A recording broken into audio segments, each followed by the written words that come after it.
What is going on, you guys? So today I have a super quick video for you talking about why you don't need closure for the relationship that just ended, the breakup you had, the friendship.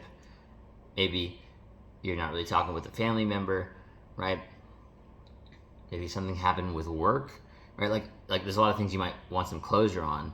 Now, let's just mainly talk about the one you're probably here for, right? Is like a breakup or something like that. Someone you're dating.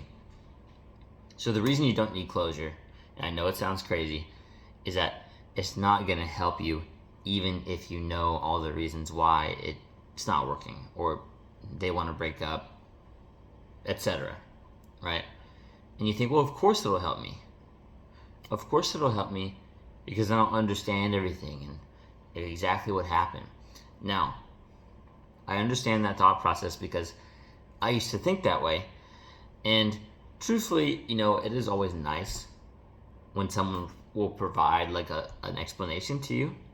You're not always going to get that though. Some people, and there's different aspects of this, right? Like I am a big time supporter of communication and full, clear communication, right? So let's just get that out of the way. I think it would be better if someone communicated everything to you, didn't ghost you. Now, ghosting is kind of interesting, right? Because they're still sending a message without saying anything, right? No message is a message. They're basically saying that they're not interested anymore. Now, of course, I do think it would be more respectful if they just said something, right? Hey, really appreciated our time together, etc., etc. I just don't really think that this is going to work out long term, so I wish you the best, right? Whatever the reasons may be, they might not even tell you all the reasons, right? Because they might be not wanting to get into a conversation about it because they've made a decision about it in their head, right? So the reason that you don't need closure is because if you have this full conversation about it, on one hand, you might just come up with more questions, right? Like, well, they said all these things and it was going so well. Why do they want to end things, right? At the end of the day, it doesn't matter why they wanted to end things. It just matters that they wanted to end things. I think that's probably the biggest key takeaway of this video, right? Is they wanted to end things. So my recommendation to you would be to not fight them about it, not have a debate about it, right? Because they'll tell you if they're open to working something out. Like, that's the key point here. Some people aren't the best at communicating, right? That's obvious. Now, they'll give you a hint or they'll tell you straight up that before ending things, they would like to talk about, like, if there's something they can work out with you, right? It's super simple. And maybe some people overthink or I don't know if they don't think about that option. And that's a shame, right? Because it's clear that it would be a simple thing for them to say before breaking it off.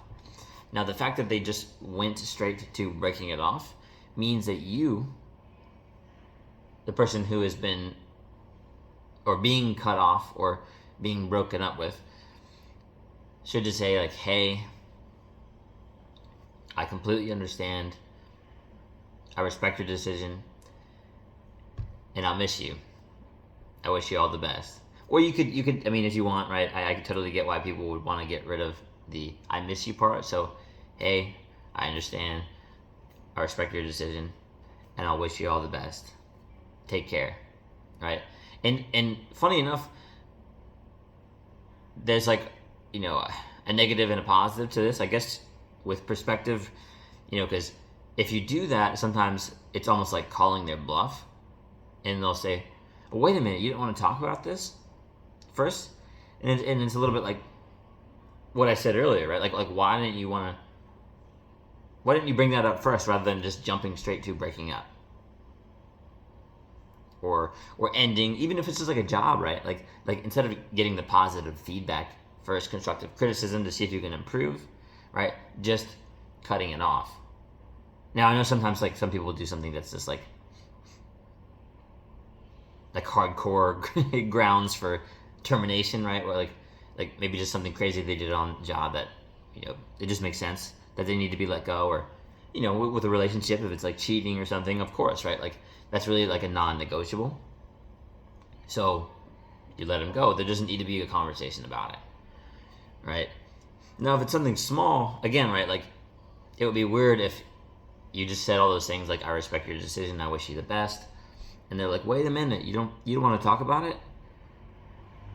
You you can take this advice if you want, but I think you should not open up a conversation about it. If you do that, they say, wait a minute, you don't want to talk about this? Like, I don't think you should really entertain it after that, right? Because you essentially accidentally called their bluff, and now they're like, wait a minute, where are you going? Like, right after they were like, I think we should break up, right? It doesn't really make sense. So I'm saying this because I want to encourage you to have a bit more self-respect, so you can simply walk away and also wish them the best. Just have about as clean a cut as possible for ending that. And this is exactly why you don't need closure. Again, right? Because do you really need to have a long conversation about why? Or do you just need to know that they want to end it?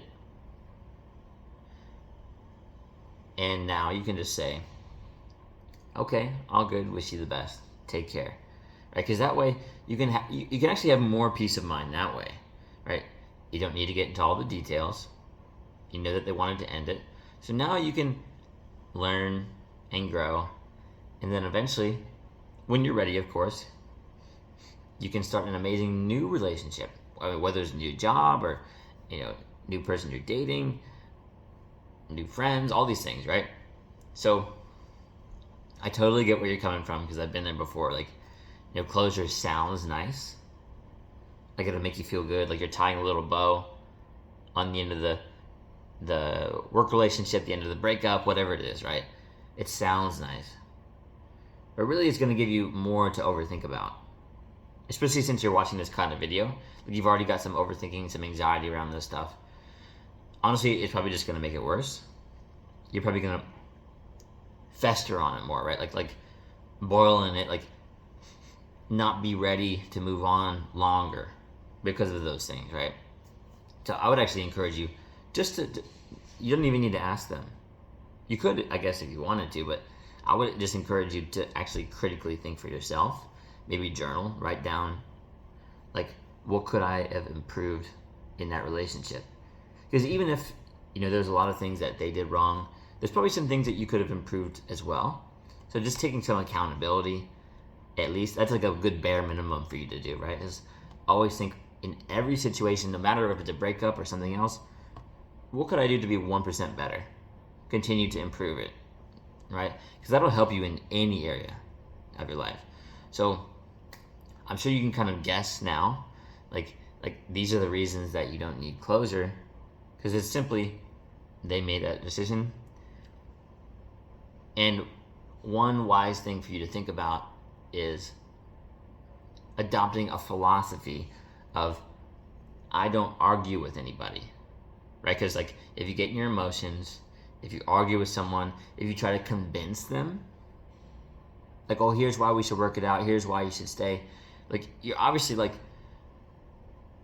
ego aside, you're obviously like trying to convince them rather than like saying, oh, that's okay. I mean, essentially it's similar to sales actually, right? Like sales, your ability to be detached from the outcome. Like, hey, I know we've got an amazing product. We've kind of talked about everything already. So, I mean, if there's anything you want to ask or anything you want to talk about, let's do it. Like bring it out in the open. And you don't say this out loud, but you have a mindset of, I've shown you everything about like the product or the service we provide, the value we would provide to you. So it should be very clear. So now, you're so confident in yourself that sure you can think about like what you could do better, afterwards, right? But just just have that level of confidence at least in yourself, right? You've got something great to offer, and if they're gonna walk away, like, that's cool. I mean, you should be willing to walk away as well. Like, and I'm not encouraging short-term relationships. At least in my opinion, I'm not encouraging you to just, like, there's a lot of common breakup advice, like, over like really little things, they'll say, like, oh, don't talk to them about that. Don't talk to them about things. Just break up. You can find a new person on the dating apps. You can go out to the bar. You can do this and that. Like, you can replace them easily. It's like, okay, you can keep feeding that version of yourself, or you can feed the version of yourself who is growing